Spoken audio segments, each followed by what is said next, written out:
Hi, it's Patrick for Patrick TV. As we enter 2014, it may seem like life and business as usual, but it's not. There are a lot of dynamics swirling around us that create opportunities and challenges. As a CEO Futurist, I don't believe in predictions. I like to deliver insights and drivers that help you shift your game in 2014 and beyond. So here are my 14 insights for 2014. Number 1, Obamaware. The president's searching for his legacy. He's got 2 years to put some wins on the board to create a legacy, and that's with or without Obamacare. So his goal is to achieve legacy like Bill Clinton. No matter what it costs, he's not concerned with consequences or politics. Domestic or international, he's going to find legacy.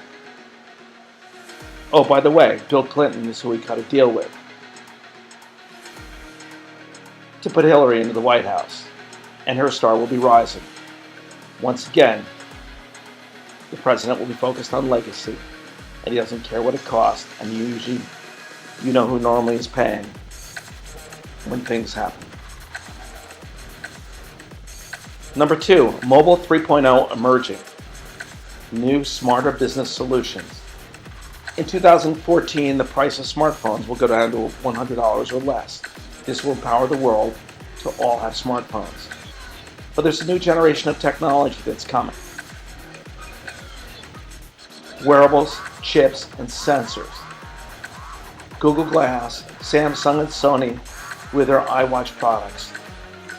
Apparel and footwear with chips and sensors embedded to create new levels of engagement. But it also creates new platforms, a whole new look for retail, different ways of engaging, in the media and products and beyond. Great example, Thin Air, a platform that uses Bluetooth Low Energy and NFC to capture consumers at retail or with media, products and beyond. So the question to ask yourself, do you have a Mobile 3.0 plan that's capable of transforming your business, retail, media, etc.? Number 3, I call the Panama Ripple. It starts with a bigger Panama Canal to accommodate bigger post-Panamax ships. The result? Big ships, big commerce shifts. 80% greater capacity in the ships, but it's also cascading out to select ports that have smartly modified their capacity as well, and rail and trucking lines that are linking up to this commerce as it moves. Either side of the Atlantic, the West Coast, it's a big opportunity. Speed and cost advantages. What's your play? Number 4, well-grown, well-crafted. Consumers, customers seeking real, authentic, quality products and services. From sustainably grown vegetables and fruits to handcrafted product. Across many categories. It's a story, it's a way, it's an approach, but it creates a premium value. People are willing to pay for better quality, better crafted. But there's an ancillary impact. The people that create them. The perception, the demand, the career choices as craftsmen, sustainable farmers, and quality creators. What's your approach? What's your story around real and authentic going forward? Number 5, hard on soft drinks. A new generation making choices. This is a challenge to the big beverage players. You see a mom and her kids, millennials, young adults around the world, when they go in and buy food products, they make their beverage choices. It's now becoming water versus carbonated soft drinks. If you look at a decade trend, what you see, soft drinks are down, bottled water is trending up. But it's also tap water. But the bigger story is about footprint and impact and being aligned with where the population is going. And there's a resulting guilt surfacing around bottles and cans in landfills, in trash, and in our ocean.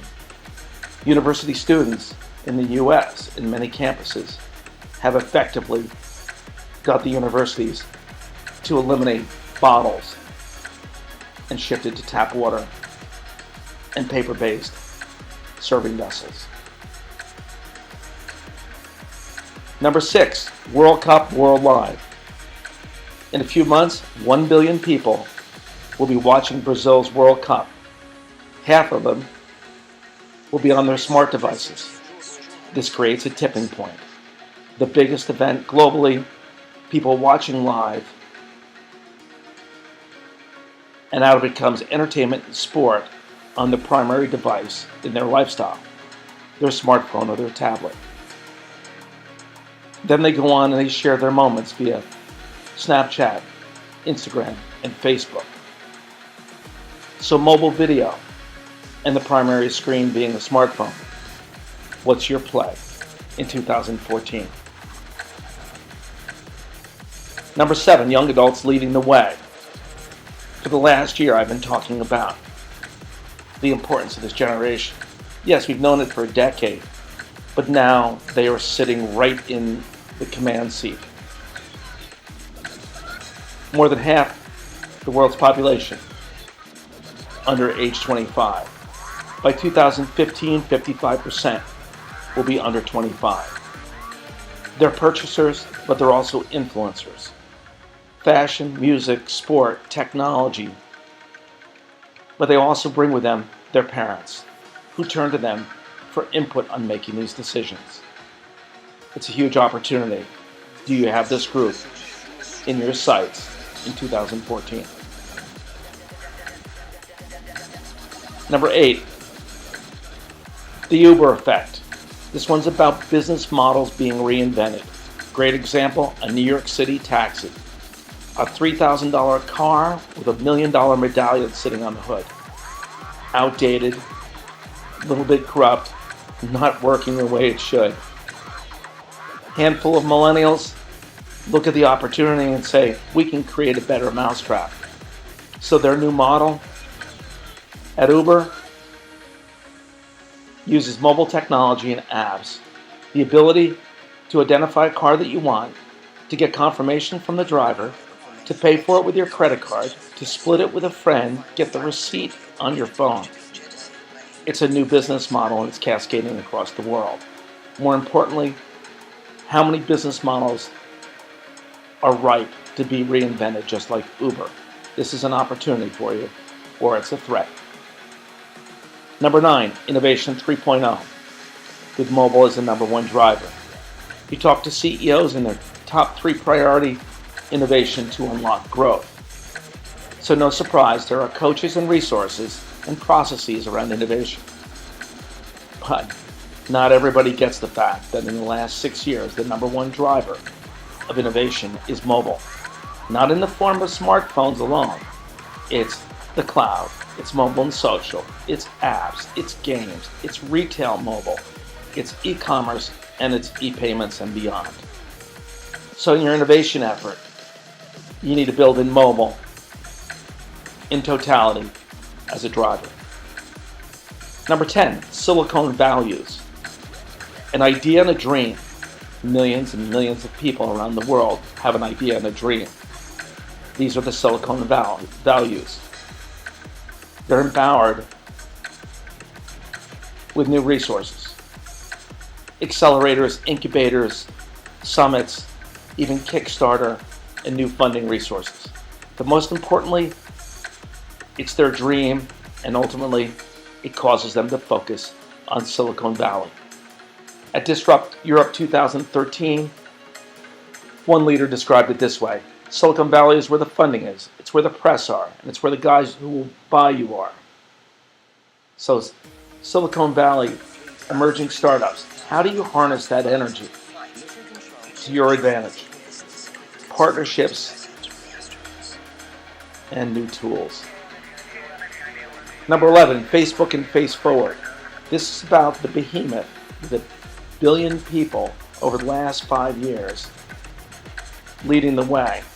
But in an interesting way, young adults have gone off to Snapchat and Instagram.